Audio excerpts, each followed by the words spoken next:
ಬಾಬಾ ಸಾಹೇಬರು ಈ ಜಗತ್ತಿಗೆ ಭಾಳ ಅಮೂಲ್ಯವಾದಂತಹ ವ್ಯಕ್ತಿತ್ವ.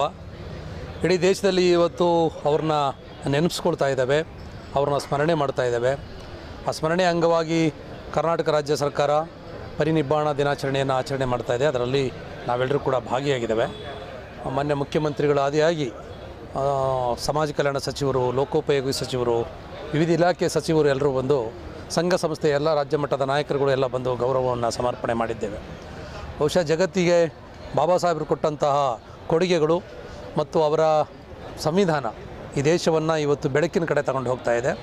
ಬಹುಶಃ ಈ ದೇಶಕ್ಕೆ ಬಾಬಾ ಸಾಹೇಬರು ಸಂವಿಧಾನವನ್ನು ಬರೆದುಕೊಡಲಿಲ್ಲ ಅಂತಂದರೆ ಈ ದೇಶ ಮತ್ತೆ ಮೌಢ್ಯದಲ್ಲಿ, ಅಂಧಕಾರದಲ್ಲಿ, ತಾರತಮ್ಯದೊಳಗಡೆ ನರಳಿ ಸಾಯಬೇಕಾಗಿತ್ತು. ಈ ದೇಶದ ಮೂಲ ನಿವಾಸಿ ಸಮುದಾಯಗಳಾದಂಥ ನಾವುಗಳಂತೂ ಇವತ್ತು ಹೆಮ್ಮೆ ಘನತೆಯಿಂದ ಓಡಾಡ್ತಾ ಇದ್ದೀವಿ ಅಂತಂದರೆ ಅದಕ್ಕೆ ಬಾಬಾ ಸಾಹೇಬ್ರವರ ಕೊಡುಗೆ ಅಪಾರವಾಗಿದೆ. ಹಾಗಾಗಿ ಬಾಬಾ ಸಾಹೇಬ್ರ ವಿಚಾರಗಳನ್ನು ಮತ್ತೆ ಸಮುದಾಯಕ್ಕೆ, ಜನತೆಗೆ ತಿಳಿಸುವಂಥ ಮಹತ್ ಕಾರ್ಯದಲ್ಲಿ ನಮ್ಮನ್ನು ನಾವು ಕಾರ್ಯಕರ್ತರಾಗಿ ತೊಡಗಿಸ್ಕೊಂಡು ದುಡಿಬೇಕನ್ನುವಂಥ ಒಂದು ಸಂಕಲ್ಪವನ್ನು ಮಾಡಿದ್ದೇವೆ.